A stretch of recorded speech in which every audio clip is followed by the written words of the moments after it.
बीते दिनों लोकसभा चुनाव 2024 के दूसरे चरण का मतदान समाप्त हो गया है। क्षेत्रीय और केंद्रीय पार्टियों ने अपने अपने हिसाब से रुझान बताना भी शुरू कर दिया है और साथ ही मंच पर खड़े होकर हर वो मर्यादाएं तोड़नी शुरू कर दी है जिस पर चुनाव आयोग को आपत्ति होती है। आपको कुछ वीडियो दिखाता हूं ताकि आप तय कर सकें कि यहाँ कौन सही है और कौन गलत है। मैं फैसला आप पर छोड़ता हूँ। वीडियो को इत्मीनान से देखें और बाकी बने रहें let's speak with Saurabh Singh गिरदाव के साथ। लालटेन वाले उस अंधकार युग में जो जंगल राज चलता था उसको मुंगेर ने सबसे अधिक सहा है। पहले हर कोई यहां से पलायन के बारे में ही सोचता था, लेकिन नीतीश जी, जेडीयू, बीजेपी इनके नेतृत्व में एनडीए सरकार ने लालटेन के उस अंधेरे से बिहार को बाहर निकाला है। आज कांग्रेस पार्टी सैम पित्रोड़ा के बयान के बाद कंप्लीटली एक्सपोज हो गई। सबसे पहले घोषणा पत्र में सर्वे, मनमोहन सिंह का पुराना बयान जो कांग्रेस की लेगेसी है कि हम देश के संसाधन पर सबसे पहला अधिकार माइनॉरिटीज का मानते हैं और अब इनके मैनिफेस्टो बनाने में जिनकी अहम भूमिका है वो सैम पित्रोड़ा का बयान कि संपत्ति के बंटवारे पर विचार होना चाहिए। अमेरिका का हवाला देते हुए इन्होंने कहा कि 55% संपत्ति सरकारी खजाने में जाती है। अब जब प्रधानमंत्री जी ने ये मुद्दा उठाया, राहुल गांधी, सोनिया गांधी और पूरी कांग्रेस बैकफुट पर आई कि हमारा मकसद ये नहीं है, परंतु आज सैम पित्रोड़ा जी के बयान ने कांग्रेस का मकसद देश के सामने स्पष्ट कर दिया है। वो देश के जनता की निजी संपत्ति का सर्वे कर निजी संपत्ति को सरकारी खजाने में डालकर जो उन्होंने यूपीए के शासन में तय की थी प्रायोरिटी कि देश के संसाधन पर सबसे पहला अधिकार माइनॉरिटी और उसमें भी मुस्लिम लोगों का है, उस प्रकार से इसका मनमोहन सिंह जी की सरकार ने कहा था कि संपत्ति पर पहला अधिकार मुसलमानों का है। पूर्व प्रधानमंत्री मनमोहन सिंह ने क्या कभी कहा था कि देश के संसाधनों पर एक ही समुदाय का हक है? हमने तथ्य जांचे तो ये दावा गलत लगा। Our collective priorities are clear: agriculture, irrigation and water resources, health, education, critical investment in rural infrastructure, and the essential public investment needs of general infrastructure, along with programs for the uplift of scheduled castes, scheduled tribes, other backward classes, minorities, and women and children. The component plans for scheduled castes and scheduled tribes will need to be revitalized. We will have to devise innovative plans to ensure that minorities, particularly the Muslim minority, are empowered to share equitably in the fruits of development. They must have the first claim on our resources. Narendra Modi ji का काम आपके ध्यान को इधर उधर करने का है। घबराए हुए हैं, डर गए हैं, क्योंकि जानते हैं कि इलेक्शन हाथ से जा रहा है और इलेक्टोरल बॉन्ड्स में इतनी चोरी हुई है कि इलेक्शन के बाद उनकी मुश्किल हो जाएगी। वो जानते हैं कि हिंदुस्तान की जनता बात समझ गई है।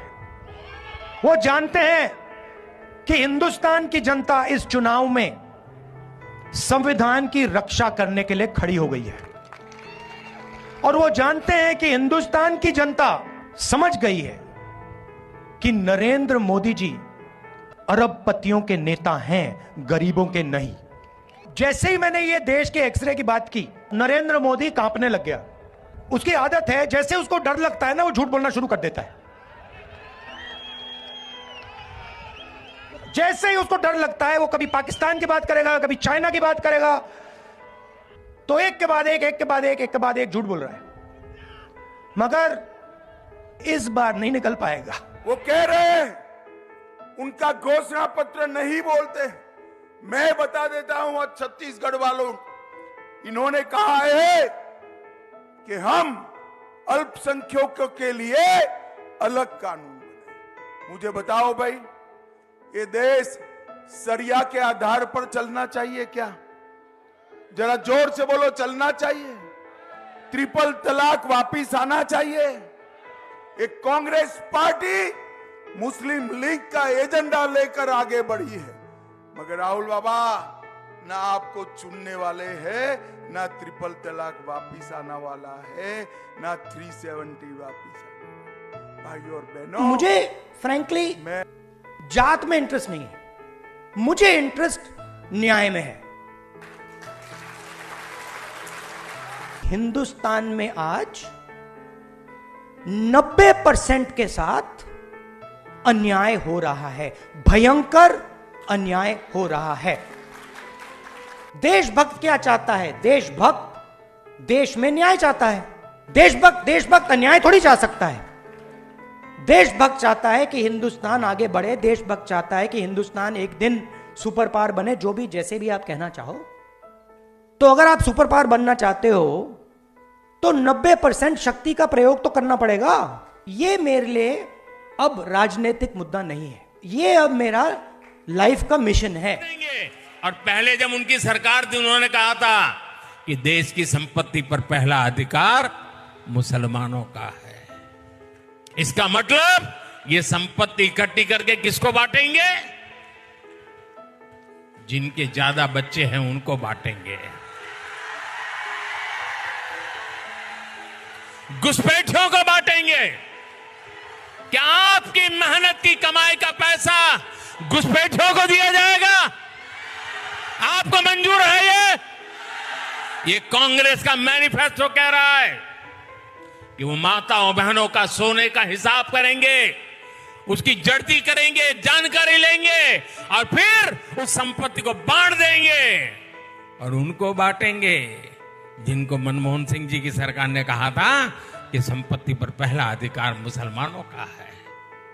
भाइयों बहनों, ये अर्बन नक्सल की सोच, मेरी माताओं बहनों, ये आपका मंगलसूत्र भी बचने नहीं देंगे, यहां तक जाएंगे।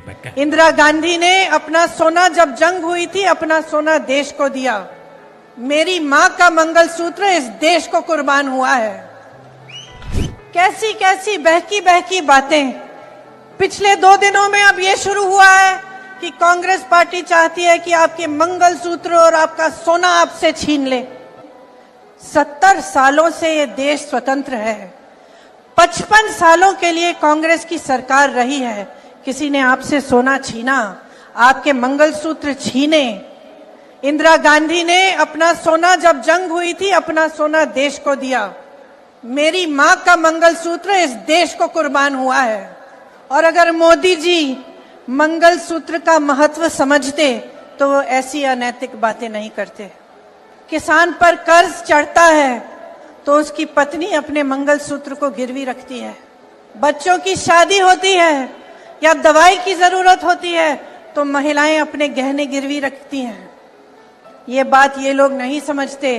और इसका प्रमाण ये है कि जब नोटबंदी हुई और महिलाओं की बचत इन्होंने ली, इन्होंने कहा कि बैंकों में पहुंचाओ, तब मोदी जी कहां थे? तब मोदी जी क्या कह रहे थे? ले रहे थे आपसे। मणिपुर में एक जवान की बीवी को का वस्त्र हरण करके पूरे देश के सामने चलाया। मोदी जी चुप थे, कुछ नहीं बोले। उसके मंगलसूत्र के बारे में नहीं सोचा उन्होंने। जब देश में उन्होंने कहा कि कल से लॉकडाउन हो जाएगा और सारे मजदूर पूरे देश भर से, बेंगलोर से भी, यूपी, बिहार, अलग अलग जगहों में पैदल निकले क्योंकि इन्होंने ट्रेनें बंद कर दी, बस बंद कर दी। तब जब खाना नहीं मिल रहा था शहरों में, जब कोई चारा नहीं था, तो महिलाओं ने अपने गहने, अपनी बचत गिरवी रखी। तब मोदी जी कहां थे? किसान आंदोलन हुआ, 600 किसान शहीद हुए, उनकी विधवाओं के मंगलसूत्र के बारे में सोचा मोदी जी ने? पलक नहीं झपकाई उन्होंने। और आज चुनाव के लिए, वोटों के लिए महिलाओं को ऐसी बातें कर रहे हैं, डरा रहे हैं ताकि डर के वो वोट दें। शर्म आनी चाहिए उनको, शर्म आनी चाहिए। पहली बार किसी भी राजनीतिक पार्टी ने हिंदुस्तान के इतिहास में संविधान पर आक्रमण किया है और संविधान को खत्म करने की कोशिश कर रहे हैं। ये कॉन्स्टिट्यूशन इसलिए मिटाना चाहते हैं कि आपको अपनी सच्ची शक्ति ना समझ आ जाए, कि आपको अपनी सच्ची पावर ना समझ आ जाए। यह संविधान एक किताब नहीं है भाइयों और बहनों, यह गरीबों का हथियार है और इस हथियार को नरेंद्र मोदी 22-25 लोगों के साथ मिलकर खत्म करने की कोशिश कर रहे हैं। संविधान हिंदुस्तान की आवाज है, गरीबों की आवाज है, पिछड़ों की, दलितों की, आदिवासियों की आवाज है। इसको कोई नहीं बदल सकता, कोई शक्ति इसको बदल नहीं सकती। हम देखेंगे यह संविधान कैसे बदला जाता है।